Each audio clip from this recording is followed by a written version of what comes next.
Hey guys, and welcome back to Mad About Skin. In today's video, we are talking retinol. Once the go-to over-the-counter anti-aging ingredient, retinol found its way into just about everyone's skincare routine.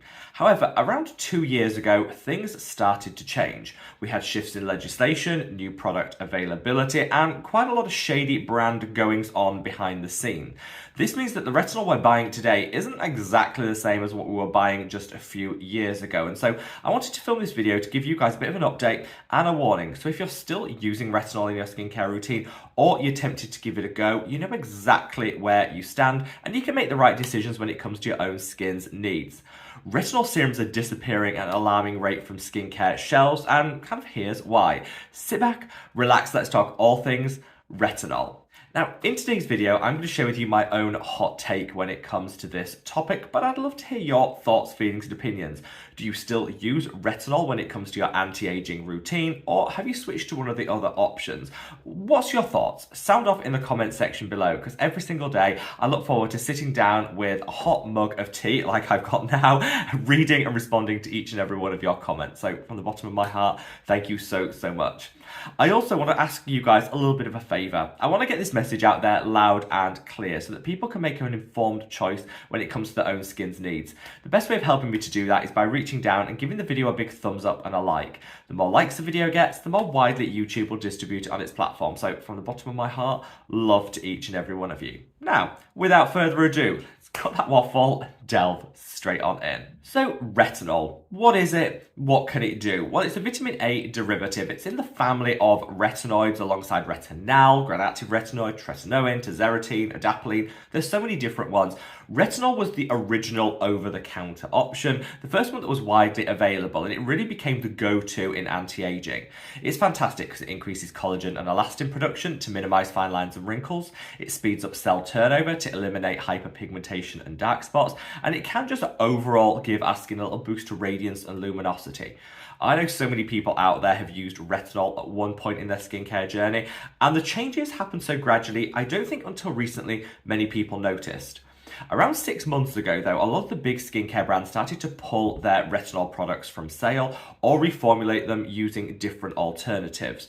This is when I think alarm bells started ringing and people thought, oh gosh, have I been using something that was problematic, potentially damaging for the skin? Should I have moved on from this years ago? Well, in truth, no. Just a lot of things have changed. And of course, brands who want to keep those cash registers ringing have decided to update or remove formulas based on that. They usually follow the profit. However, there has been some shady goings on in the background, and that I'm going to touch on later in today's video.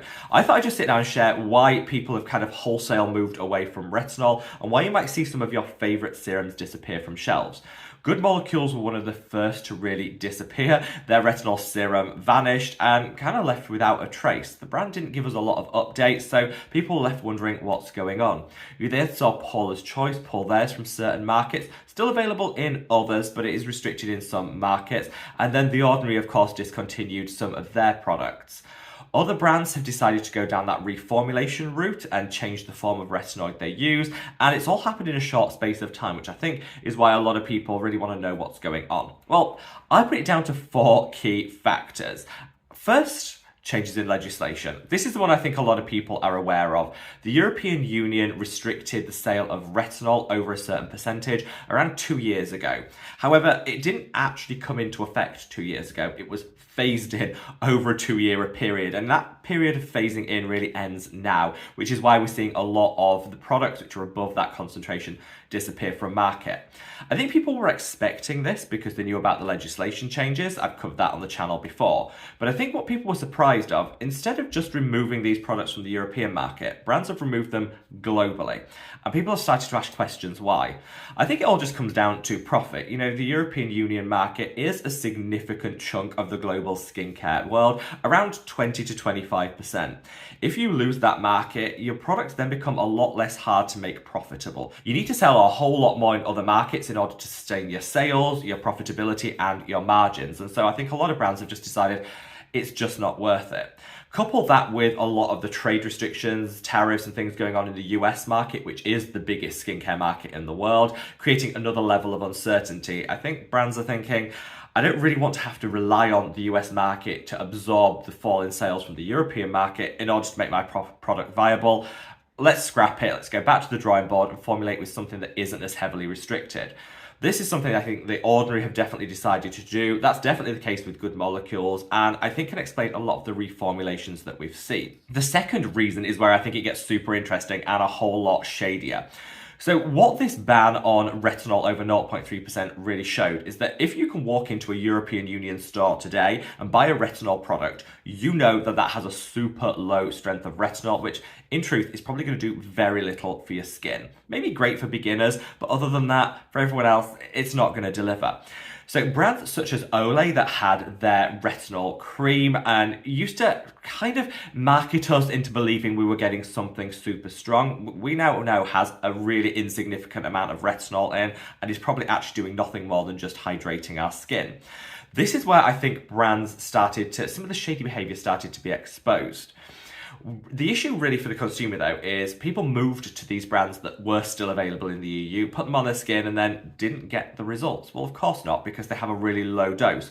But instead of blaming the brands who have been shady and kind of misleading us in terms of the strength or not been transparent, consumers blamed retinol and thought, well, it's just not working anymore. This just isn't working for me. I need to move on from it. That's not the case. You just need to go for a higher strength option, which outside of the European Union is still available. But like I say, these brands kind of marketed us into believing that their products were sky high strength when they weren't. I use Olay as a great example because I think they're the shadiest of all of them. They had a standard version and they had a max version of their retinol cream. They both have the same concentration of retinol in, and thanks to the EU ban, we now know that has to be the case because they had to be transparent with the percentages. They both contain the same amount, and they said, well, actually, we never said it contained more retinol. The max version actually just has more hydrators in it. I'm sorry, that is absolute BS. And let me know in the comments. Let's do a poll on the Mad About Skin community. If you see a retinol-based moisturizer and there's a standard version and a max version, do you expect the max version to have more of that key ingredient, the retinol? Or is that just me? I was really shocked when they were like, no, it's just got more moisturizers in. Really? Really? No one's buying the max for the extra hydration. They're buying it for the retinol. In my view, let me know your thoughts below. Is that shady? But this led a lot of people to think retinol was the problem rather than the brands and their shady marketing, not actually owning up to the fact that the strengths they were using were insignificant and super low. Bad form. Olay, they were the worst for this.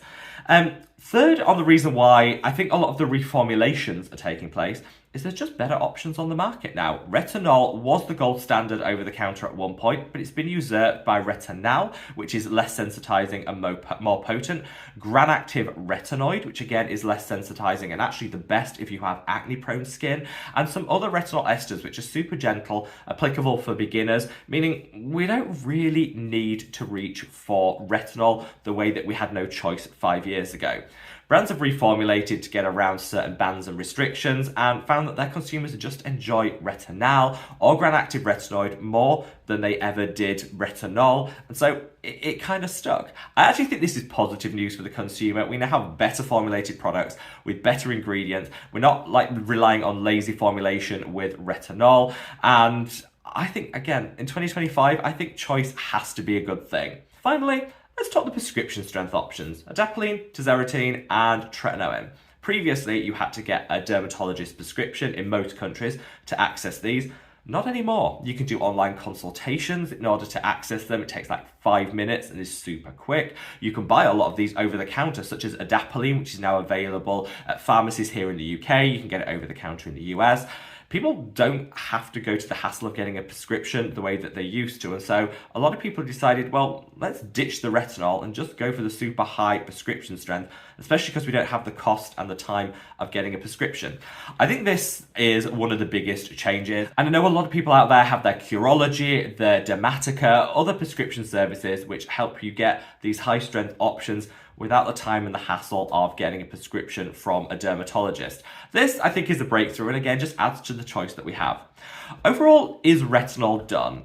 I think it kind of is. I don't think it's going to disappear today, but I think this reformulation trend that brands are on and the removal of retinol serums is only going to pick up pace. And I would expect in the next couple of years, retinol probably won't be available in a meaningful way to us over the counter. I don't necessarily think that's a bad thing. I think there are newer versions, things change and evolve, and we should celebrate that as consumers. But I do think the days of standalone retinol serums are numbered. You can, however, still get retinol as a supplementary ingredient in some great other options. For example, this is the Remedy for Dark Spot Serum. I tried to match my top colour to this because I absolutely love this one. This has so many amazing hyperpigmentation ingredients in here and a touch of encapsulated retinol too.